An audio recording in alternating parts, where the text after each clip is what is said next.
My brother fired me the day he became CEO of our family shipping company.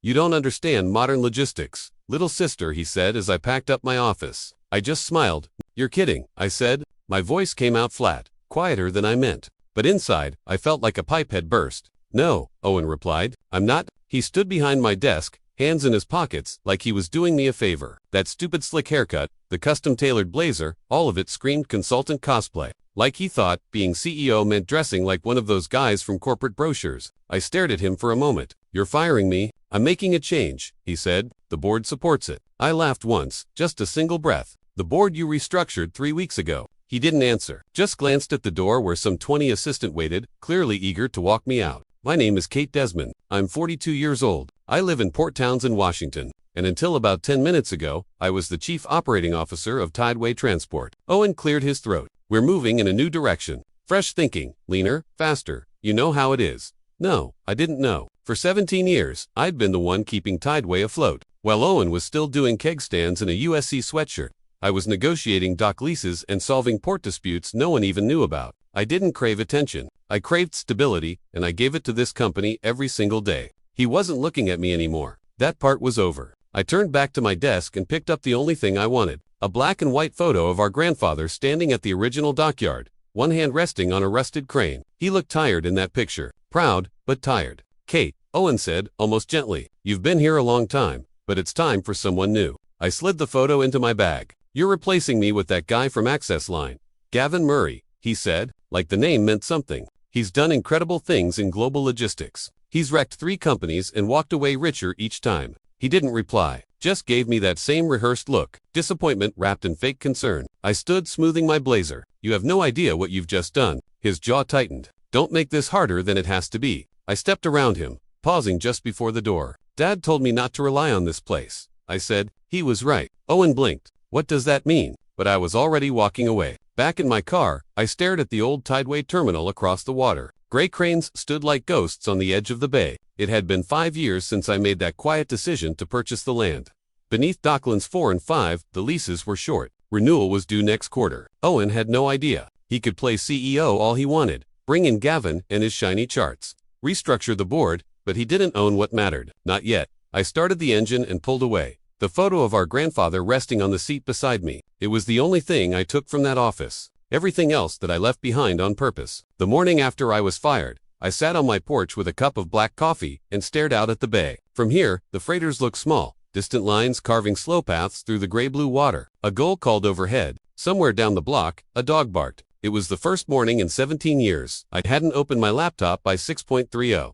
I didn't know what to do with myself. The porch boards were damp under my bare feet. The wind off the water smelled like salt and diesel and pine. Familiar, steady things. Things that didn't depend on a board vote. My phone buzzed against the table. A text from Carla, one of the port supervisors down at the Crescent Terminal. New guy already cutting corners. Dock team says safety protocols are being reevaluated. You okay? I stared at it for a long moment. I should have felt smug, vindicated, but all I felt was tired. I typed back one word. Thanks. Then I turned off the phone. The sound of my screen door creaking open made me flinch. My father stood there in a windbreaker holding a paper bag that smelled faintly of cinnamon. Figured you hadn't eaten, he said. Is this a bribe or a condolence? He didn't smile. Just breakfast. He sat opposite me and unwrapped 2 pastries. We ate in silence for a few minutes, watching a barge ease through the channel like a slumbering beast. You going to be okay? He asked finally. I shrugged. It's not like I didn't see it coming. No, you didn't. I looked at him. You've been running that company from behind the curtain for so long. You forgot who was standing in front of it, he said. Owen's been looking for a way to prove he's not just your little brother. He thinks cutting you out makes him strong. It makes him stupid, I said quietly. My dad didn't argue.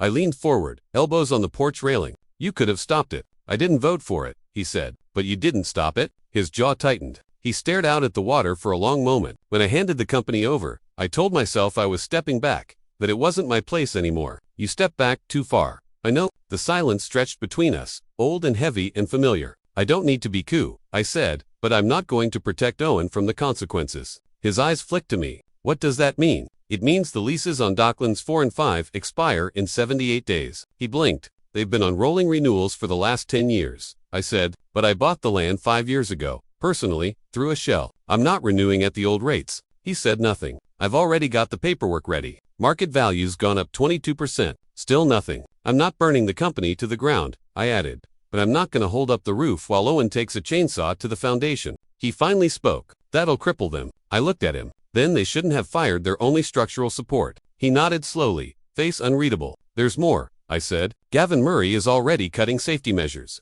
Carla confirmed it. If there's an accident down there, a real one, the lawsuits will bury them. He rubbed a hand across his face. Christ, you handed Owen the keys, I said, and he drove straight into a blind curve. His eyes met mine. So, what are you going to do? I drained the last of my coffee. I'm going to let him find out what it feels like when the ground gives out underneath him. He flinched. Just a little. Then he stood and placed the empty pastry bag on the table. You're your mother's daughter. That's the nicest thing you've said to me all year. As he walked back toward his truck, I stared out at the bay again. The freighters were still crawling across the water. My phone sat face down beside me, silent. The whole house was quiet now too. No emails, no calls, no alarms. It felt strange. And in a way, it felt like freedom. I wasn't cool anymore, but I wasn't powerless either. The email came 3 days after I got fired. Subject line, Tideway Continuity Inquiry from Owen Desmond, CEO at TIDEWAYTrans.com. It was written in that formal tone he always used when trying to sound professional. Lots of vague words and no actual meaning. Kate, in the interest of maintaining continuity during the leadership transition,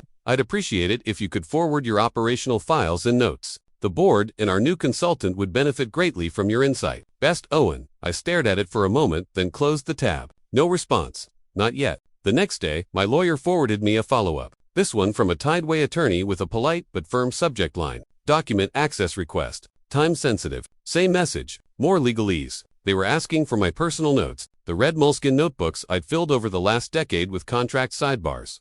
Lease clause, summaries, personnel red flags, repair logs, supplier quirks, and 5 years' worth of shipping anomaly patterns. None of it stored on Tideway servers. All of it in my handwriting. Mine, I don't owe them anything, I said when my lawyer called. You don't, she agreed. Operational memos you wrote on your own time are your intellectual property. Let them file a formal discovery motion if they really want them. They won't. Not unless they're desperate. She hesitated. They're getting there. That was when I started hearing the rumors. Carla sent another message. New guy cut night shift at Northport. 2 crew members walked out. Morale is tanking. Then later, emergency dry docks skipped. Vessels sent out anyway. Captain furious. I tried to ignore it. I really did. But the guilt crept in sideways. These were my people. Welders and dispatchers and crane operators I'd worked alongside for years. I knew their families, their schedules, which ones brought leftover cobbler to the break room on Fridays. And now they were left under the thumb of a guy who thought safety was optional and loyalty was a rounding error. I sat on my porch that night with a beer and tried to tell myself it wasn't my problem anymore. But when I saw Carla's last message, that empathy turned into something colder.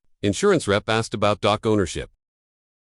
I told them I didn't know. They said they'd check records. I think something's up. I nearly choked on my drink. Tideway's general liability policy was written under the assumption that the company leased its shipyards, especially Docklands 4 and 5, at legacy rates from a neutral third party. Except I wasn't neutral, and the rates were about to change. That night, I called my lawyer. I want to formalize the new lease terms. She didn't ask why. Send me your valuation model. The next morning, I dropped the documents off in person. While she reviewed them, I walked past the old Port Authority building and stared at the gates to Dockland 5.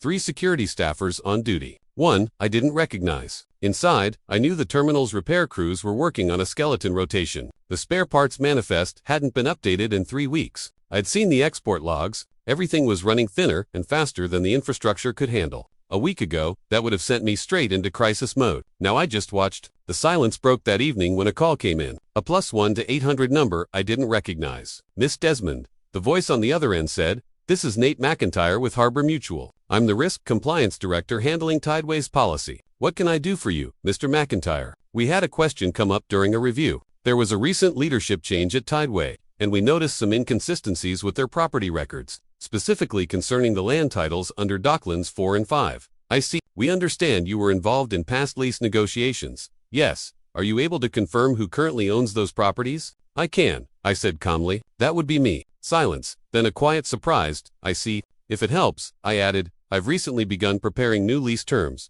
"That would help a great deal," he said, "because the company's new leadership has been under the impression they still have 10-year guaranteed rights." "They don't," I said. "That clause expired last quarter." "Understood." He thanked me and hung up. I stared at my phone for a long time afterward. It had finally begun. The unraveling. Owen thought he could burn the old system down and build something flashier in its place. But what he didn't realize, not yet, was that the foundation wasn't his to tear apart. I owned it, and I had just decided it was time to renegotiate at full market value. No discounts, no favors. I wasn't cleaning up after him anymore. I wasn't his safety net. Let the empire he thought he controlled figure out what it's like when the ground beneath it shifts. Let him scramble. 2 weeks after that insurance call, I started noticing patterns. Not on paper, in behavior. Owen stopped trying to contact me directly. The polite requests dried up. The legal pokes faded. It got quiet. Too quiet. It wasn't relief I felt. It was instinct. I've worked in logistics long enough to know when something's moving under the surface. So I went looking. That morning, I drove down to the county land records office. I told the clerk I was researching neighboring parcels around Dockland 4, made up a line about potential zoning overlaps. She shrugged and handed me the terminal. I typed in a few coordinates. Then I narrowed the dates. 90 days back. Nothing. I widened it. 6 months. A few filings popped up. Shell corporations with names like Baystream Holdings and Horizon Shell North LLC. But one name kept repeating. Oceanus Development. It didn't mean anything to me at first. Then I checked the applicant on the permits. The listed representative, Oliver Desmond, Owen. I sat back in the plastic chair and stared at the screen. Oceanus Development had filed permits to build logistics infrastructure, new cargo terminals, rail spurs, even road expansions on land not owned by along corridors Tideway had spent decades developing, and it got worse. The permits mirrored our routes. Seattle to Anchorage, Coos Bay to Ensenada, the same customer lanes I'd spent years solidifying. Owen hadn't just fired me. He was trying to cannibalize the entire company. I asked the clerk for hard copies, drove home and called a private investigator I knew from a dry dock fraud case 5 years ago. His name was Clint. He sounded half asleep when he picked up. Haven't heard your voice since that Singapore container insurance mess. I've got something different, I said. I need to know who's behind Oceanus Development. Deep dive, financials, investors, the whole thing. He whistled. Someone's got your attention. Just follow the smoke, I said. Clint didn't disappoint. A week later, he emailed me a folder. Inside were photos, business cards, and screenshots from pitch decks. One showed Owen speaking at a marina networking conference, bragging about a new disruptive cargo model that leveraged decades of underutilized maritime infrastructure. Except the infrastructure wasn't underutilized. It was mine. Another file showed Owen's investor packet, a full-color PDF with graphs and forecasts. One section laid out a streamlined operations model that mirrored the systems I'd created at Tideway. The staggered offload rotations, the seasonal drift buffers, the hybrid crew protocols for bad weather. He hadn't even changed the terminology. It was a carbon copy. He hadn't just tried to push me out. He was trying to replicate me, strip down what I'd built and repackage it as innovation.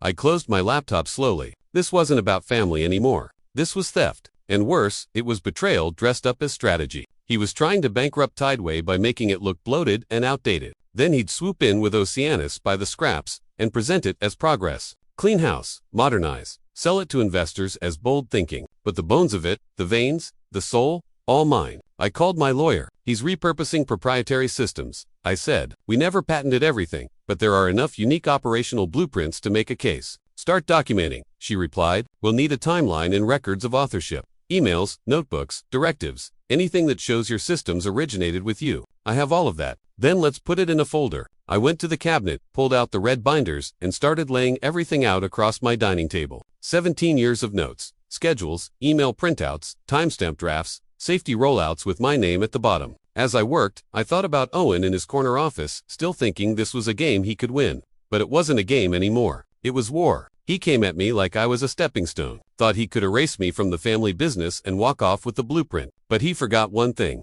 I'm not just the person who kept the lights on. I'm the one who built the wiring. And I'm the one who knows where it leads and what happens when you cut the wrong cord. It started with a voicemail from someone I never expected to hear from again. Kate.